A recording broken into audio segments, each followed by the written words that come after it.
Hello everyone, I am Dr. Chirag Parsana, third year radiology resident at CUSA Medical College, Surendranagar. I am presenting a case in the Case of the Week series. History: a 59-year-old male came with complaint of scalp swelling since 5 years. No history of trauma, pain and fever. X-ray lateral skull show multiple well-defined punched out lytic lesion in fronto-parieto-occipital bones.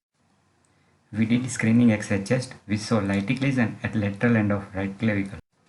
CT brain axial and coronal images saw multiple well-defined sharply punched out lytic lesions. CT sagittal and reconstructed images saw lytic lesions in fronto-parieto-occipital bones.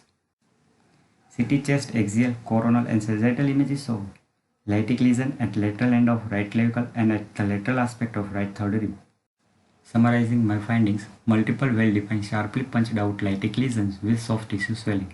Lesion involves left frontoparietal lesion, lateral end of right clavicle and right third rib. Laboratory findings were serum protein electrophoresis revealed reverse albumin globulin level, presence of monoclonal band in gamma region suggestive of monoclonal gammopathy, urine examination saw Benz-Jones protein, anemia, so the patient was diagnosed with multiple myeloma. Discussion: multiple myeloma is a malignant neoplasm of the cells derived from plasma cells. Solitary lesion, if present, it is known as plasmacytoma. If multiple, it is known as multiple myeloma. It is due to partial deletion or translocation on chromosome 13. Characteristic Benz-Jones proteins detected in urine of half of the patients.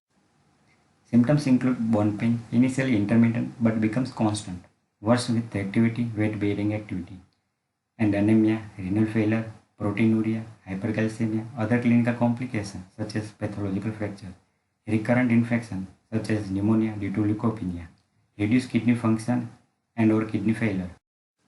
Radiological features are multiple well-circumscribed lytic bone lesions, punched out or raindrop skull, endosteal scalloping, generalized osteopenia associated with vertebral compression fracture or vertebral planar.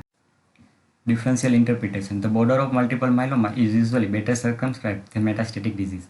Presence of primary malignancy in patient may be helpful in differentiating multiple myeloma from metastatic carcinoma. More extensive or isolated involvement of vertebral posterior elements, less well-defined or cortical distraction, and lack of associated monoclonal gammopathy and absent proteinuria may also help in differentiating these entities from multiple myeloma. Severe osteomyelitis may appear similar to multiple myeloma. Infections and inflammatory lesions generally cause sclerosis in adjacent bones. Multiple myeloma does not. I would like to thank Dr. Harshal Shah sir, Dr. Nirmala Chudasma ma'am, Dr. Rashesh Vyas sir, and Dr. Naveen Mehta sir. Thank you.